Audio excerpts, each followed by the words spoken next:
فی قلوبہم مرض فزادہم اللہ مرضا ولہم عذاب علیم بما كانوا یکسبون. اور جو ہم نے اس سے پہلے آیت پڑھی تھی یخادعون اللہ والذین آمنوا وما یخدعون الا انفسهم وما یشعرون. تو کل بھی ہم نے اس پہ ڈسکس کیا کہ کیوں ان کو سمجھ نہیں آتی کہ خسارے میں جا رہے ہیں، صرف خود کو دھوکہ دے رہے ہیں، ان کو سمجھ نہیں آتی. تو ہم نے کہا کہ ان کے دلوں میں مرض ہے، اور یہاں پہ جو ورڈ یوز کیا گیا وہ ہے فی قلوبہم. قلوب کہتے ہیں دل کو، ہم کہتے ہیں ان کے، یعنی ان کے دلوں میں مرض ہے. قرآن میں دو چیزیں استعمال ہوتی ہیں، ایک قلوب اور ایک ہوتی ہے صدور. صدر کہتے ہیں سینے کو اور قلب کہتے ہیں دل کو. اور جیسے کل ہم نے کچھ اس کی تعویل خاص کی تھی یہودیوں کے اعتبار سے، ہم اس کی اگر تعویل عام کی طرف اپنی طرف اس کو دیکھیں تو ہمیں اس سے کیا سبق ملتا ہے؟ فی قلوبہم مرض، کہ جب ہمارے دلوں میں مرض پیدا ہو جائے گا نا تو پھر ہم میں بھی یہ ایک صفت آ جائے گی نفاق. ایک چیز سمجھیں کہ ہمارے پاس سورہ ناس ہے، سورہ ناس کے اندر جو ہمیں کہا جاتا ہے، اللہ نے قل اعوذ برب الناس ملک الناس الہ الناس من شر الوسواس الخناس، کہ وسوسے پیدا کرنے والے کے شر سے ہم پناہ مانگتے ہیں. جو کہاں وسوسے ڈالتا ہے؟ الذی یوسوس فی صدور الناس. شیطان اور شیاطین کی قبیل کے جتنے لوگ ہوتے ہیں وہ وساوس کہاں ڈالتے ہیں؟ صدور الناس. میں نے تھوڑی دیر پہلے بتایا نا، قلب اور صدر یہ علیحدہ چیزیں. تو شیطان کو اللہ نے جو ایکسیس دی ہے نا، جو اجازت دی ہے، جو پہنچ ہے نا اس کی، وہ صدر تک ہے، یعنی ہمارے سینے تک ہے. اور صدر کہتے ہیں جو صندوق ہوتا ہے، ہمارا دل ہے، دل کو پروٹیکٹ کرنے کے لیے، دل کو ہولڈ کرنے کے لیے، دل کو رکھنے کے لیے ہمارے پاس کیا ہے؟ سینہ ہے. تو شیطان جو خون کے ساتھ جا رہا ہے نا وہ سینے تک جا سکتا ہے، دل تک رسائی اس کو اللہ نے نہیں دی. اسی لیے دیکھو نا کس طریقے سے یہ بات میں کیوں کہہ رہا ہوں، کیونکہ اللہ نے خود فرمایا ہے الذی یوسوس فی صدور الناس، جو لوگوں کے دلوں میں وساوس ڈالتا ہے. لیکن ایسا نہیں ہے کہ شیطان کو دل تک رسائی حاصل نہیں ہوتی، رسائی حاصل ہوتی ہے، لیکن اس کو ہم خود پرووائڈ کرتے ہیں. اگر ہم شیطان کے لیے دل کے دروازے بند کر دیں، اپنے دل کو پروٹیکٹ کر لیں، تو پھر شیطان اندر داخل نہیں ہو سکتا. اس کی مثال یوں سمجھ لیں کہ جیسے ایک گھر ہوتا ہے، اس کی ایک چار دیواری ہوتی ہے، اور چار دیواری کے اندر جو ہے صحن وغیرہ بھی ہوتا ہے، اور جو ہے پیچھے کورٹ یارڈ بھی ہوتا ہے، بالکنیز جو ہوتی ہیں، اس کے علاوہ جو ہے وہ گلیاں بھی ہوتی ہیں، اور گھر اس کے اندر بنا ہوا، اور گھر کے اندر داخل ہونے کے لیے بھی ایک دروازہ ہوتا ہے. تو اگر ہم غور کریں تو کوئی بھی چور اچکا جو ہوتا ہے اس کے لیے صحن کے اندر، دیوار ٹاپ کے اندر آنا اتنا مشکل نہیں ہوتا، دیوار ایزی ہوتی ہے. لیکن گھر کے اندر آنے کے لیے ہم کیا کرتے ہیں؟ دروازے بند کرتے ہیں، کنڈیاں لگاتے ہیں، اپنی پروٹیکشن کا نظام رکھتے ہیں. کھڑکیاں ہوتی ہیں تو کھڑکیوں کے پیچھے گرلز لگاتے ہیں. تو یہی مثال ہمارے دل کی ہے کہ شیطان آتا ہے، ہمارے سینے میں آتا ہے اور ہمارے دل پہ آ کے دستک دیتا ہے. کوئی خیال ڈالتا ہے، یار ایسا نہ کر لیں، یہ والا گناہ نہ کر لیں، یا یوں نہ کر لیں، دل چاہ رہا ہے ایسا کرنے کا. یہ جو چیزیں ہوتی ہیں نا، یہ کس کی طرف سے ہوتی ہیں؟ شیطان کی طرف. اب ہمارا اختیار ہوتا ہے کہ ہم شیطان کی بات مانیں یا نہ مانیں. اگر ہم ذہن میں ہمیں کوئی ایسا غلط خیال آتا ہے، گناہ کا خیال آتا ہے، تھکے ہوئے ہیں، نماز نہیں پڑھنی، دیانے یار لیٹ جاتے ہیں، صبح اٹھ کے تہجد کے وقت پڑھ لیں گے، ہمیں کیا، حالانکہ ہمیں پتہ ہے کہ ہم تہجد میں اٹھتے ہی نہیں ہیں، یا تھکے ہوئے، خیر ہے اللہ معاف کرنے والا ہے، اور ہم لیٹ جاتے ہیں. یعنی صرف گناہوں کے لیے نہیں، بہت ساری نافرمانیوں کے لیے بھی ہمیں آمادہ کرتا ہے. تو اگر ہم فوراً پڑھ لیں اعوذ باللہ من الشیطان الرجیم، استغفر اللہ، میں کیا سوچ رہا ہوں، استغفر اللہ استغفر اللہ، فوراً کر لیں، ذکر کر لیں. تو یہ ذکر کیا ہے؟ یہ ہماری کنڈیاں ہیں، یہ ہماری گرلز ہیں، یہ ہمارے دروازے ہیں. دل کو ذکر سے، استغفار سے، اللہ کی پناہ میں آنے سے ہم شیطان سے بچا سکتے ہیں. شیطان آیا اور اس نے دستک دی اور ہم نے اللہ کی طرف رجوع کر لیا، اللہ سے پناہ مانگ لی، بھاگ کے اللہ کی پناہ میں چلے گئے، تو شیطان کیا ہوگا؟ نامراد ہو کے واپس چلا جائے گا. اگر ہم آ کے لیٹے ہوئے ہیں، بڑی اچھی نیند آ رہی ہے، لیکن آنکھیں بند کی نا، تو سو جاؤں گا، پھر نماز رہ جائے گی، اور ہم اٹھ جاتے ہیں. جب اٹھ گئے وضو کرنے چلے گئے تو شیطان کیا ہو گیا؟ نامراد ہو گیا. اور اگر ہم لیٹے رہ گئے، خیر ہے یار کچھ بھی نہیں ہوتا، آنکھیں بند کر لیں، تھوڑی دیر بس آنکھیں بند کر رہا ہوں، سوتا نہیں ہوں، حالانکہ ہمیں خود بھی پتا ہوتا ہے کہ میں سو جاؤں گا، اور سو گئی. تو ہم نے کیا شیطان نے زبردستی ہماری آنکھیں بند کی، یا ہم نے خود اس کی دعوت کو قبول کیا؟ اور اگر ہم شیطان کے لیے، شیطان کی دعوت پہ، ابلیس کی دعوت پہ اس کو خود اپنے دل کے اندر آنے کے لیے کہتے ہیں آ جاؤ خیر ہے، کوئی نہیں، زندگی ہے، خیر ہے، اللہ غفور الرحیم ہے، بخشنے والا، خیر ہے، چلتا ہے، یہ ساری دنیا بھی ساتھ ساتھ چلتی ہے. جب ہم نے خود اس کو اپنے گھر کے اندر، اپنے دل کے اندر لا کے بٹھا دیا، اور ایسا نہیں کہ ہم کبھی ایسا کرتے نہیں ہیں، یا ہم اتنے بڑے جو ہے وہ اتنے زیادہ ایمان والے ہو جاتے ہیں کہ اب ہم اس کے بعد کبھی بھی ایسا نہیں کرتے. انسان ہے، انسان خطا ہے، خطا ہم سے ہوتی ہے، اور ہم سے بہت ساری گناہ بھی ہو سکتے ہیں، ہو بھی جاتے ہیں، اور کئی عرصہ ہم گناہ کرتے رہتے ہیں، اور پھر ہمیں کچھ سن کے کبھی پھر اللہ کی طرف سے ایک ہدایت کا فیصلہ آتا ہے کہ یار کوئی ہمیں بات ذہن میں آتی ہے، کوئی کان میں کوئی ہوتی ہے، کوئی بات کرتا ہے، کوئی ویڈیو دیکھتے ہیں، کوئی کلپ دیکھتے ہیں، کوئی واٹس ایپ پہ کچھ آ جاتا ہے، اور جب آتا ہے یار میں تو یہ گناہ کر رہا ہوں، ہم کہتے ہیں یار اس کو چھوڑ دینا چاہیے، اور فوراً استغفار کرتے ہیں.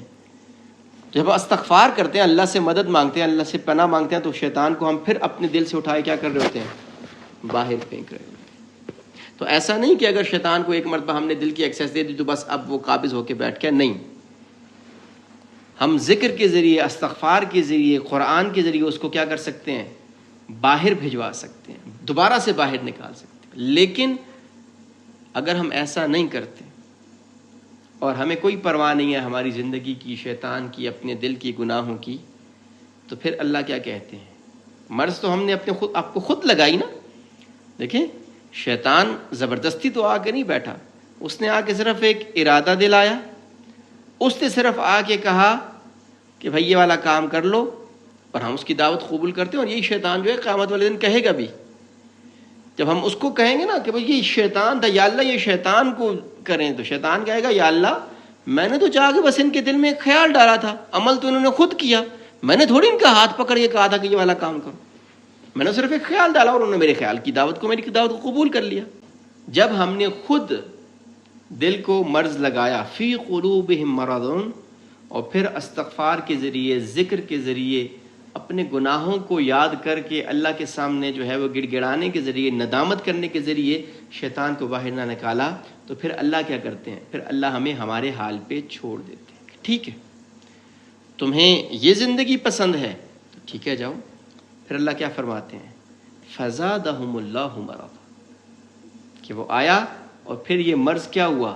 آہستہ آہستہ بڑھتا چلا جائے گا. جس طریقے سے انسان تھوڑا سا بیمار ہو اور اسی وقت میڈیسن لے لے، کوئی کیئر کر لے، تو جلدی ٹھیک ہو جاتا ہے.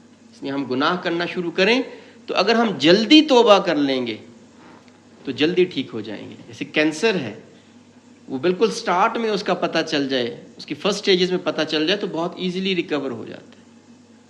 لیکن اگر ہم نے فزادہم اللہ مرضا، اپنے مرض کو بڑھاتے گئے پرواہ نہ کی. دیکھیں جسم تو ہمیں بتاتا ہے نا، جب بھی ہمیں کوئی پرابلم ہوتی ہے تو ہلکا ہلکا پہلے وہ سٹارٹ ہوتا ہے، تھوڑا تھوڑا مسئلہ ہوتا ہے، اور پھر جب ہم اس کی کیئر نہیں کرتے تو پھر آہستہ آہستہ آہستہ آہستہ وہ بڑھتے بڑھتے اس لیول، اس سٹیج پہ پہنچ جاتا ہے کہ پھر اس کا علاج یا تو بہت مشکل ہو جاتا ہے یا ناممکن ہو جاتا ہے. اسی طریقے سے جب ہماری روح اور ہمارے دل کو بیماری لگتی ہے تو ہمیں محسوس ہوتا ہے تھوڑا تھوڑا. اگر ہم اس کی پرواہ نہیں کرتے اور دنیا میں مگن رہتے ہیں، اللہ کی نافرمانیوں میں مگن رہتے ہیں، اپنے مزوں میں، اپنی عیاشیوں میں مگن رہتے ہیں، تو اللہ کہتے ہیں ٹھیک ہے اس بندے کو اس کے حال پہ چھوڑ دو، اور ہمارا وہ مرض کیا ہوتا چلا جاتا ہے؟ بڑھتا چلا جاتا ہے. اور جیسے ہم نے حدیث بھی پڑھی تھی اور قرآن میں بھی پڑھا تھا کہ پھر دل پہ نقطے لگتے لگتے لگتے لگتے پورے کا پورا دل سیاہ ہو جاتا ہے. اور پھر کیا ہوتا ہے؟ پھر ایسا دل جو ہوتا ہے اس کو اعمال سے وحشت ہوتی ہے. جب ہمارے دل گناہوں سے بھر جاتے ہیں، جب ہمارا مرض بڑھ جاتا ہے، تو پھر ہمیں نیکی کے کاموں سے وحشت ہوتی ہے اور ہمیں سکون صرف برائیوں میں ہی ملتا ہے، پھر ہم برائیوں کی پناہ میں جاتے ہیں۔ تو ہمارے لیے یہ ہے فی قلوبہم مرض فزادہم اللہ مرض، اپنے دلوں کو مرض نہیں لگنے دینا۔ مرض لگوائیں گے، لگنے دیں گے تو نفاق کی شرائط پوری ہوتی چلی جائیں گی، اور پھر ہم دھوکہ دینے والے بھی بنیں گے، فساد کرنے والے بھی بنیں گے، استہزاء کرنے والے بھی بنیں گے، سارا کچھ کرنے والے بن جائیں۔ تو ہمارے لیے اس آیت میں کیا ہے کہ اپنے دلوں کو ٹٹولیں۔ کہیں ہمارے دل تو مریض نہیں ہیں، اور اگر ہیں یا نہیں بھی ہیں تو اللہ سے استغفار کریں اور اللہ سے دعا کریں، اللہ ہمارے دل کو مرض سے بچائیے، اللہ ہمیں معاف کیجیے، ہم توبہ کرتے ہیں اپنے گناہوں سے۔ کریم رب ہمارے دل سے شیطان کو باہر نکال دیجیے، اور ہمارے دلوں پہ لگی ہوئی جو گناہوں کی سیاہی اور گندگیاں ہیں یا اللہ ان کو دھو دیجیے۔ اللہ ہم آپ سے توبہ کرتے ہیں اور ہمیں اپنی پناہ میں لے لیجیے، ہم کمزور ہیں۔ اللہم انی ضعیف فقوی فی رضاک ضعفی وخذ الی الخیر بناصیتی۔ اللہ سے دعا کرنی ہے۔ تو یہ اس کا ایک یہ مفہوم ہمارے لیے بھی ہے کہ فی قلوبہم مرض فزادہم اللہ مرضا۔ اگر ہم قرآن کی آیتوں سے ایسے ہی گزر جائیں گے، فی قلوبہم، ان کے دلوں میں مرض تھا اور اللہ نے ان کا مرض بڑھا دیا۔ پوچھے ان کون ہے؟ وہ جی منافق جو تھے اور یہودی جو تھے۔ تو اچھا یہ قرآن آپ کے لیے کیا کہہ رہا ہے؟ آپ کے لیے اس میں کیا پیغام ہے؟ جی ہمارے لیے بھی پیغام ہے، لیکن یہ آیت جو ہے نا یہ ان کے لیے۔ تو جس طرح آپ کو عرض کیا پہلے، تعویل خاص یہ ہے کہ اس وقت کے لحاظ سے یہود اور جو منافقین تھے ان کے بارے میں بات کی جاتی۔ تعویل عام میں رہتی دنیا تک، قیامت تک، آخری آنے والے انسان تک اس آیت میں ہمارے لیے رہنمائی ہے، ہدایت ہے، راستہ ہے، روشنی ہے، نور ہے۔ تو یہ ہمیں یہی دیتی ہے کہ اپنے دلوں کی ہم نے حفاظت کرنی ہے، اس کو مرض نہیں لگنے دینی، شیطان سے بچانا ہے اور اللہ سے مانگتے رہنا ہے، کہیں ایسا نہ ہو اللہ ہمیں کہہ دیں فزادہم اللہ مرضا۔ اور آگے کیا فرمایا؟ وَلَهُمْ عَذَابٌ أَلِيمٌ۔ اگر پیچھے ہم پڑھیں، پیچھے اگر ہم دیکھیں، جب کفار کا ذکر آیا تھا تو کفار کو اللہ نے کیا فرمایا تھا؟ ختم اللہ علی قلوبہم وعلی سمعہم وعلی ابصارہم غشاوہ وَلَهُمْ عَذَابٌ عَظِيمٌ۔ ان کے لیے، کفار کے لیے کیا آیا؟ عذاب عظیم۔ اور جن کے دلوں کو مرض لگ جاتا ہے اور جو منافق ہوتے ہیں ان کے لیے کیا فرمایا؟ عذاب علیم۔ علیم کہتے ہیں درد دینے والا، دکھ دینے والا، مسلسل عذاب۔ عظیم کا مطلب ہے بڑا عذاب۔ دیکھیں بڑی کوئی چیز ہمیں بہت زیادہ، کوئی اگر کسی درد کی شدت ہو جائے نا، کوئی چیز ہو جائے تو انسان کیا ہو جاتا ہے؟ بے ہوش ہو جاتا ہے۔ جب بے ہوش ہو جاتا ہے تو اس کو کسی چیز کا احساس نہیں رہتا۔ اور عذاب علیم سے مراد یوں سمجھے ایک ایسی چیز، ایک ایسا دکھ، ایک ایسا عذاب، ایک ایسا درد جو مسلسل ہو، جس میں کوئی کمی واقع نہ ہو رہی ہو۔ جس طرح ہمیں فار ایگزامپل کوئی ٹھوکر لگی ہمارے پاؤں پہ، ٹانگ پہ، بازو پہ، کہیں بھی لگی تو شروع میں ایک بہت زور کا درد ہوتا ہے، لیکن آہستہ آہستہ وہ درد کیا ہو جاتا ہے؟ آہستہ آہستہ کم ہوتا چلا جاتا ہے، اس کا احساس، اس کا وہ جو ہمیں پنچ کرنا ہوتا ہے وہ کم ہوتا چلا جاتا ہے۔ عذاب علیم وہ ہوتا ہے کہ جس کی شدت میں، جس کے درد میں، جس کے دکھ میں، جس کے عذاب میں کوئی کمی واقع نہ۔ اور یہ کیوں ہے؟ یہ اس لیے ہے، یعنی کفار کو عذاب عظیم ہے اور منافقین کو عذاب علیم ہے۔ عذاب علیم کو مفسرین لکھتے ہیں کہ یہ عذاب عظیم سے بڑا ہے۔ اور کیوں بڑا ہے؟ اس کی ریزن کیا ہے؟ کہ دیکھیں منافق کافر تو ہوتا ہی ہے، دل سے تو وہ اس کے دل میں تو ایمان ہوتا ہی نہیں ہے، جیسے کہ ہم نے پچھلی آیات میں پڑھ بھی لیا تھا کہ وَمِنَ النَّاسِ مَن يَقُولُ آمَنَّا بِاللَّهِ وَبِالْيَوْمِ الْآخِرِ وَمَا هُمْ بِمُؤْمِنِينَ۔ وہ مومن نہیں ہیں، یعنی مومن تو وہ پہلے ہی نہیں ہے، تو یعنی کافر تو ہے ہی ہیں، ان کو عذاب عظیم کے لیے تو وہ آلریڈی مستحق ہیں۔ اب کیا کر رہے ہیں؟ دھوکہ بھی دے رہے ہیں، جھوٹ بھی بول رہے ہیں، ٹھیک ہے نا؟ تو یہ سارے کام کر رہے ہیں، تو اس کی وجہ سے ان کو اللہ کیا فرمایا؟ وَلَهُمْ عَذَابٌ عَلِيمٌ بِمَا كَانُوا يَكْسِبُونَ۔ کیوں ہے اللہ ان کو یہ دیں گے؟ سبب کیا ہے؟ جھوٹ بولنا، بما کانوا یکذبون، بدلہ اس چیز کا کہ وہ جھوٹ بولتے تھے، جھوٹے تھے، اس لیے ان کو اللہ کیا دیں گے؟ عذاب علیم دیں گے۔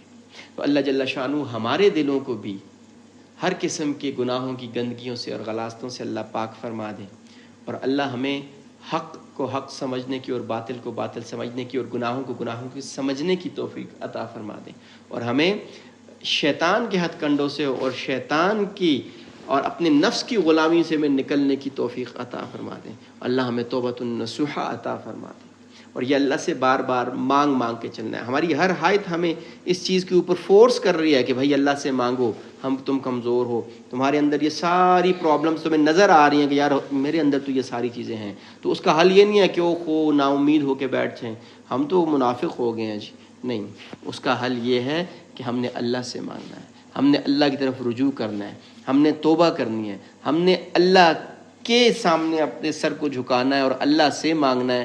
اور یا اللہ ہمارا دل کہتا ہے نہیں کہتا ہے، اللہ اگر ہماری زبان آپ نے ہمارے اختیار میں دی ہے، اللہ ہم اس زبان سے استغفار کر رہے ہیں، اس زبان سے اللہ ہم آپ کی طرف رجوع کر رہے ہیں، اے اللہ آپ ہمارے دل کو بھی اپنی طرف موڑ دیجیے۔ جس طرح ایک دعا ہے، یا مقلب القلوب ثبت قلوبنا علی دینک، یا مصرف القلوب صرف قلوبنا الی طاعتک، اے اللہ ہمارے دلوں کو پھیر دیجئے، ہمارے دلوں کو اپنی اطاعت کے اوپر ثابت قدم رکھ دیجئے۔